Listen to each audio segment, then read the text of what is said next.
Ilan, hablamos de la caja de Pandora, Donald Trump. La caja de Pandora, Donald Trump. Todos sabemos lo que fue aquel mito griego histórico de la caja de Pandora, que cuando se abre se desatan un montón de cuestiones a nivel mundial. Estoy contando el cuento muy resumidamente, pero se había guardado en esa caja la esperanza, ¿no? Y creo que un poco en el día de hoy varios analistas, dependiendo de vuelta desde dónde se quieran ubicar en el mapa político, yo diría que la esperanza la dejaron bastante rezagada, porque los anuncios que llegan desde Francia, donde se está llevando en este momento la conferencia del G7, los 7 grandes países, las 7 potencias a nivel mundial, tras las declaraciones de Donald Trump, dieron un revuelo bastante importante y prometen un fin de semana que creo yo puede llegar a marcar, te diría, el futuro de por lo menos el próximo semestre en el mundo. ¿Por qué? Porque llegó el tan anunciado acuerdo, que no es acuerdo, pero es un memorándum de entendimiento. Y por eso se desatan un montón de ideas. Estamos firmando algo que todavía no está concluido y que tiene muchas cláusulas que, si se cumple el punto tal, pasamos al siguiente. Y así podemos estar 6 meses más debatiendo. Desde ya, eso desde ya, pero hay efectos inmediatos, ¿sí?, que me parece interesantes analizar. Quizás uno de los más principales y donde todos tenemos los ojos puestos es: bajó el precio del petróleo. Se rompió la barrera de los $80. Antes de la guerra estaba el barril en 60, 65 dólares. En este momento se encuentra en 77 dólares el barril del petróleo. Y este es un efecto positivo. Claramente el mundo estaba esperando y ansiando, te diría, que se pueda dar un acuerdo entre Irán y Estados Unidos para empezar a bajar el precio de los commodities a nivel mundial. Eso por un lado. Por el otro lado, es raro llegar a un acuerdo. Suponete que vos y yo nos peleamos, ¿ok? Entramos en conflicto, viene Agus, media. Así estoy, Ale. Viene Ale, media entre nosotros dos, Agus, y dice: quiero que se den la mano, quiero que firmen un acuerdo. Si existiese tal nivel de confianza, nos encontramos y firmamos dicho acuerdo. Ya desde la base, este acuerdo algo raro tiene, porque la firma es digital. Bueno, los tiempos cambiaron, Irán. Y entonces, ¿por qué hacemos una reunión? Viste, acá estamos todos los nombres confundidos. Es el horario, chicos, pero está muy bien. El gin tonic. La realidad es la siguiente: algo raro sucede cuando estamos hablando que hay una firma de un acuerdo, dos países que estuvieron en guerra, que contaron con la mediación de un socio como fue Pakistán, que firman un acuerdo de manera digital y supuestamente se van a juntar el día viernes en Ginebra, Suiza, para volver a anunciarle al mundo lo que ya está firmado. Es raro, esto no suele funcionar de esta manera en el mundo, y menos que se anuncie un acuerdo cuando lo que en realidad se está anunciando un memorándum. ¿Cuáles son esos puntos oficiales del memorándum? ¿Se conocen? ¿Se saben? Se empiezan a conocer. El primero, la reapertura del estrecho Hormuz de dos maneras. Uno, se termina el bloqueo de Estados Unidos al bloqueo iraní. Y número dos, se termina el bloqueo iraní a el estrecho Hormuz, lo cual permite la libre circulación de los buques de los países, y esto es lo más llamativo, a los cuales Irán atacó, y sin embargo prometen, junto con los Estados Unidos, sobre todo los países del Golfo, ayudar a Irán en una reconstrucción, habilitando un fondo de $300.000 millones. Pero para llegar a los $300.000 millones, Irán tiene que hacer algo antes, muy importante, que es la cuestión de fondo en todo esto. No es un cambio de liderazgo, no es la apertura de Hormuz, que se va a dar a partir del día viernes. El viernes, sí, aseguran que se reabre ese estrecho de Hormuz. Si cumplen con lo que dicen, sí.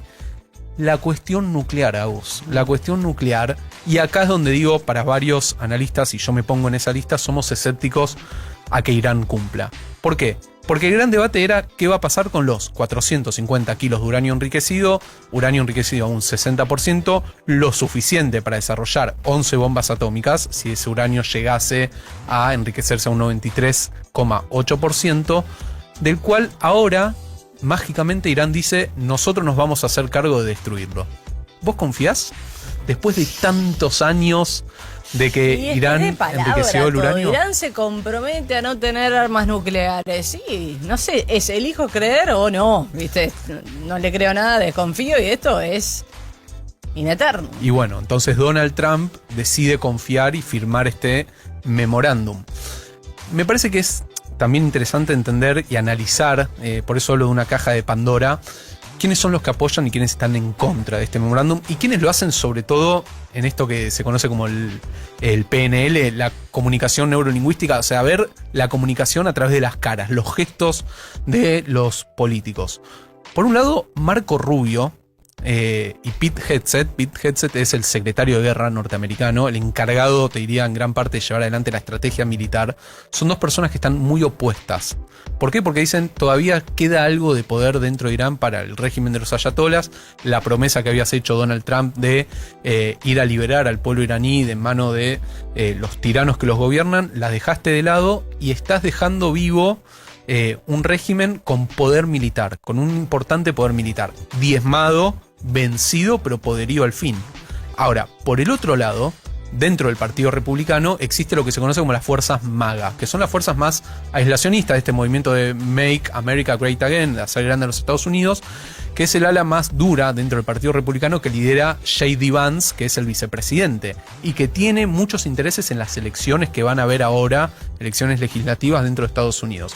Bueno, resulta que hay silencios llamativos y apariciones llamativas. Por un lado, el silencio de Marco Rubio, el secretario de Estado norteamericano, dejó de hablar de la cuestión de Irán, y quien apareció mediáticamente y con mucha fuerza fue J.D. Vance. Entonces, claramente, esta pelea interna dentro de el Partido Republicano la ganó el ala más aislacionista, con perspectivas en el corto plazo de las elecciones, dejando de lado, de cierta manera, este rol protagónico que venía manteniendo los Estados Unidos en Medio Oriente. Y también, me parece que es muy interesante, y por esto hablo de una caja de Pandora, porque es inesperado lo que puede pasar. En el día de ayer, Donald Trump había hablado ninguneando, fiel a su estilo, a Israel y sobre todo al primer ministro israelí, quien le había solicitado el memorándum de entendimiento para poder leerlo y se lo habían denegado. Bueno, en el día de hoy Donald Trump habló y habló muy bien de su aliado Israel en la guerra, y comentó también que ya hoy le iba a entregar formalmente el memorándum al gobierno israelí para que lo puedan analizar. Entonces se empieza a tejer algo que para mí es mucho más grave en perspectivas del futuro. ¿Puede Irán no tener un arma nuclear? Seguro que sí, pero consiguió un arma bastante más poderosa que un arma nuclear, y es el poderío que puede tener cortando de vuelta el estrecho de Hormuz. Entonces, es raro que Donald Trump haya desencadenado semejante conflicto a nivel internacional para que solamente el estatus vuelva a ser el estatus de antes de la guerra, donde el gobierno de los ayatolas sigue siendo el mismo, porque por ahí no está la cabeza, que es Ali Khamenei, pero está el hijo Mustafa Khamenei. Los cuerpos de la Guardia Revolucionaria siguen teniendo poder dentro de Irán.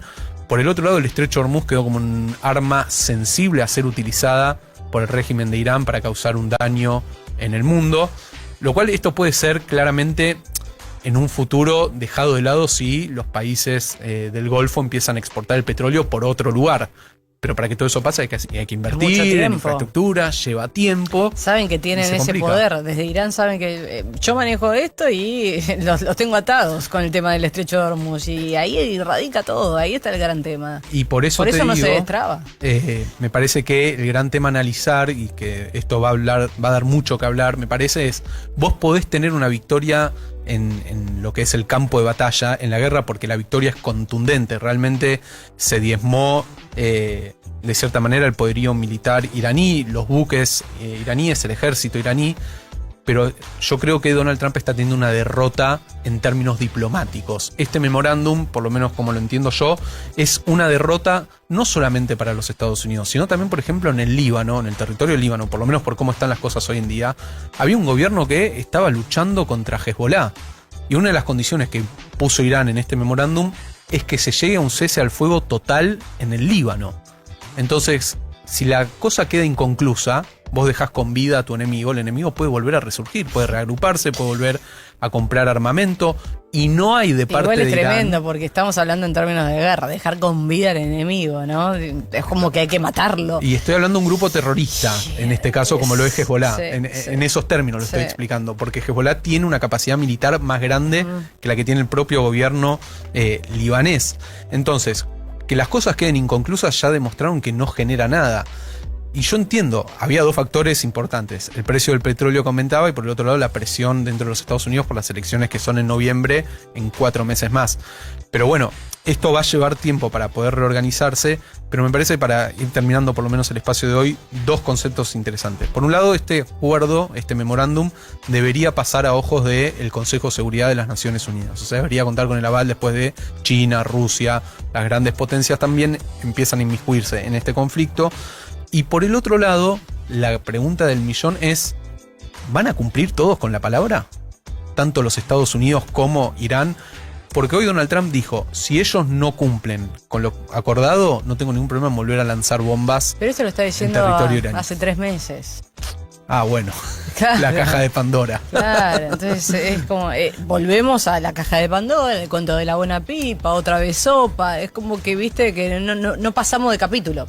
O le ponemos cierre, o nada, dejamos de hablar un tiempo, porque siento que es un conflicto que va a llevar tiempo para resolverse, para desenredarse y para terminarse. Por lo menos las expectativas son de que de acá a 60 días, a partir del día viernes te diría, se empieza a negociar de manera definitiva, valga la redundancia, el fin de la guerra.